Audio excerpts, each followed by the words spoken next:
This week on the Autocar Show, the luxury sedans battle it out. The A6 3-litre goes against its competitors. And the monsoons make us go off-roading, catch the Fortuner boot camp. And Hormuz delivers all the hot and happening news from the auto industry.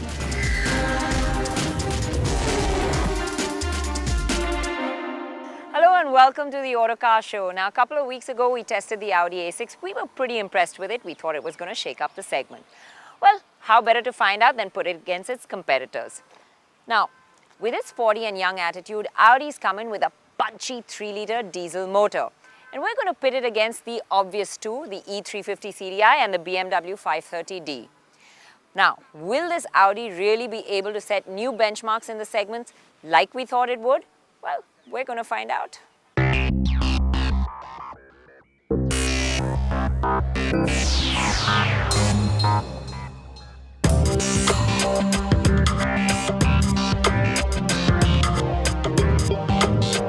From the looks of it, all three cars ape their older siblings. The A6 takes a lot from the A8, the 5 from the 7 Series and the E from the S-Class. The A6 looks stunning with those LEDs, but sadly they come only as an option. Now, what's surprising here is that the A6 actually looks very compact, but in reality it's the longest and widest of the three. Audi uses a load of aluminium as well to keep itself light, despite being the only one to offer up the Quattro, sending power to all four wheels.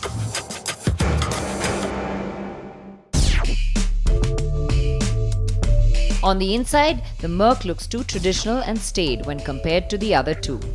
And it's not as well equipped as well.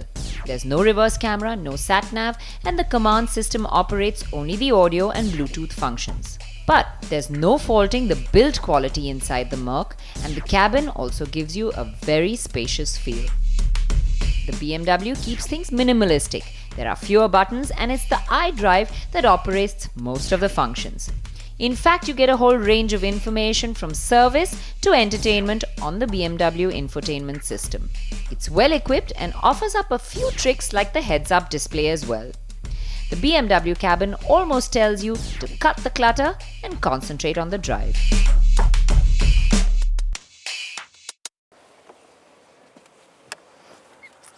On the inside, it's really the A6's interiors that really impress us the most.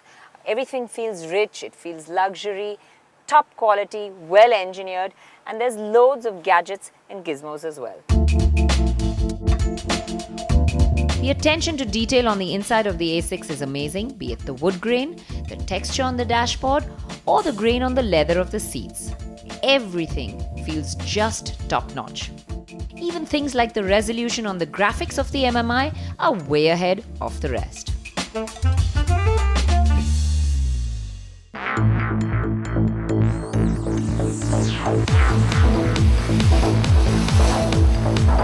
Well, that's inside the car, but what's under the hood is what's more interesting about these three.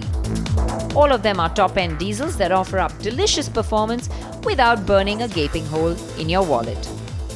The Merc and the Audi come with 3-litre V6s, whilst the BMW offers an inline 6 3-litre.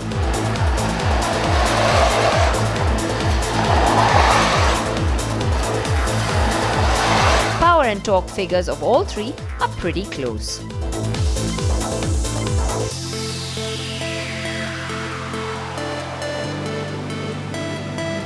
Now, whilst these figures tell one story, on the road it's a different tale. The engine in the 530d is an engine I've always enjoyed. It's punchy, it's torquey, it takes off straight off the line. It actually gives you that feeling of being pinned back into your seat when you accelerate hard, and it makes it fun to drive. Even the top end is really strong, so be it in the city or be it out on the highway, this is an engine you can have fun with always.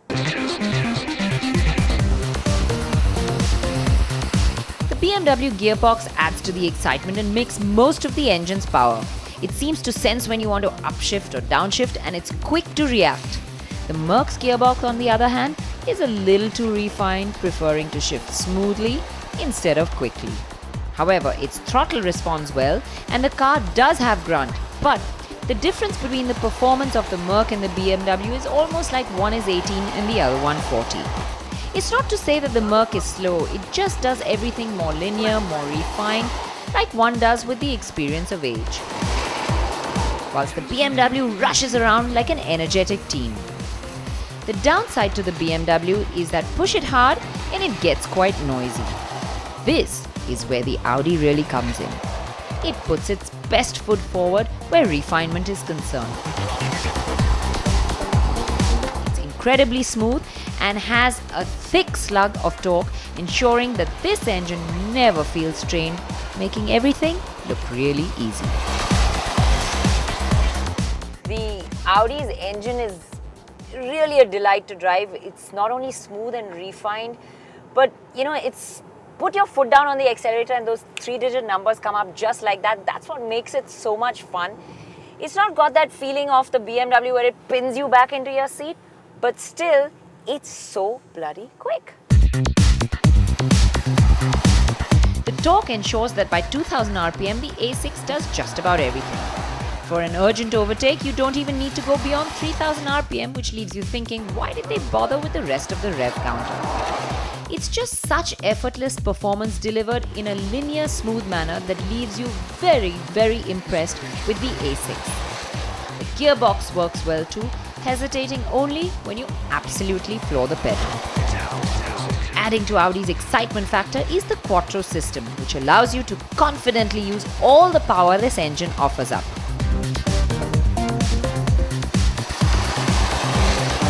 Now with all that performance and the great grip that you get out of the Quattro system, I feel a little let down by Audi's steering. It feels mushy and the electric power steering just doesn't have the kind of feel that I would want.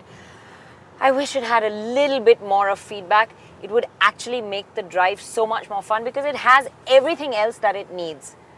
But whilst I say that, rest assured that when you do corner hard, this car will stay exactly where you want to because the Quattro system keeps it pinned to the road. What to us was always the driver's car, the BMW, makes you feel a little let down by its softer setup. The rear tends to wallow a bit at times, it's not as settled as it used to be, and the electric power steering takes away more.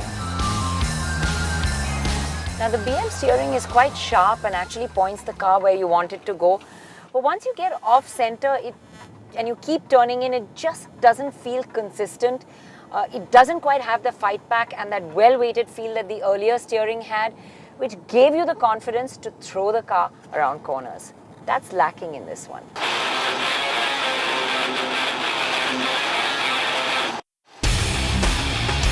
The Merc, though much sharper than before, doesn't react as quick as the others. It may not be as sporty as the other two, but it's definitely the most composed.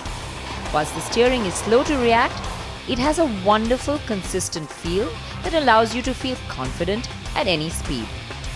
The Merc does things like a Merc, in a refined manner, and always feels measured in its responses. It's the same calm and composure that comes through in the back seat. The Merc's ride has always impressed us. It seems to sort of glide over the bumps, potholes, and pretty much everything that the Indian roads throw at it, except for the larger, what we would call gaddas that often catch this off guard. Surprisingly, the Merc felt the stiffest of the lot at low speeds, but once you garner a little momentum, it becomes the well-mannered car that we're so used to. The back seat's not only good for its ride, but definitely one that makes you most comfortable. The back seat of the Mercedes feels the most roomy of the lot, the most airy. There's lots of leg room, headroom, there's width in the back seat. Definitely feels spacious and nice. The seats themselves are comfortable, the recline angle is nice, you've got the entertainment system, rear AC vents. So every bit of luxury that you actually want in the back seat. Now, all three of them have this central tunnel, but I would say that the Mercedes actually frees up the most room for the third passenger as well. The BMW does offer quite a lot of space in the back seat, but unfortunately due to the large front seats, you being seated lower at the rear and the window line feeling high, you begin to feel quite imprisoned in this back without visibility. The ride of the BMW is amazing at low speeds. It absorbs bumps, potholes, and in a manner that we are not used to from BMW. However, there's a lot of vertical movement which gets amplified with higher speeds, tossing you around quite a bit. But when it comes down to ride, it was really the Audi that impressed us, especially with the adaptive suspension which allows you to choose between dynamic for making the car sportier when you choose to drive and comfort when you want to be in the back seat. When the suspension setting is in comfort mode, the ride quality of the A6 is quite amazing. It seems to gloss over everything. Now, be it low speed or high speed, it's very calm, it's very composed, bumps, potholes, nothing filters through. Even when you're going quicker, larger undulations are handled extremely well. What does bother you though in the back seat is the amount of wind noise that comes through when you're going quick. There's a lot of it coming through to the rear. Where the Audi gains on ride, it loses out on space. That's one of the chinks in Audi's armor. The A6 doesn't have that roomy feeling that the Merc has, but there's still quite a lot of space here. There's enough legroom, there's enough headroom. What it doesn't have is space for the third passenger, with the console being very far back and the central tunnel being very high. Well, it definitely feels a little more compact in the rear seat of the Audi. Now, since we did mention that though these cars dished out performance, they wouldn't burn a hole in your wallet, let's see which one would be the easiest on it.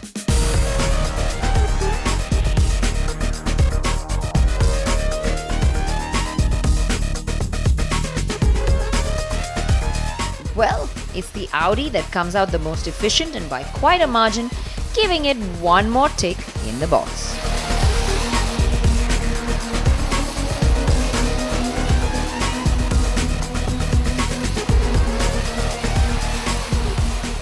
Well, a closely fought battle. Now the BMW, definitely the car with character, with soul, the car that pushes you to drive it hard, nice punchy engine.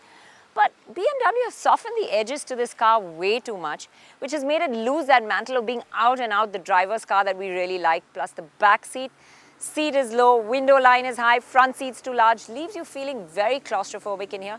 Makes me feel that this car's a little bit neither here nor there. Whilst the Mercedes offers up everything in refinement. It's got a good strong engine, it's got a spacious back seat, it's very genteel, it's very well-mannered, in large doses of refinement and very linear. Everything is very soft about this car. That's just it. Lacks that little spark of excitement that we want.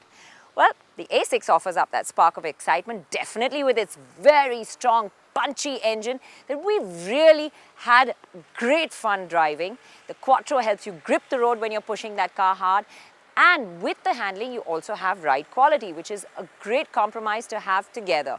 The back seat, not really the strength of the Audi A6, a little cramped on space, but let's put it this way, when you're looking for a performance diesel, you'll want to be up there in front with your hands behind the wheel driving this car. Now, when you do that, you'll enjoy the quality and well-engineered interiors of this car. You'll also enjoy all the gadgets and gizmos that's offered up with this vehicle.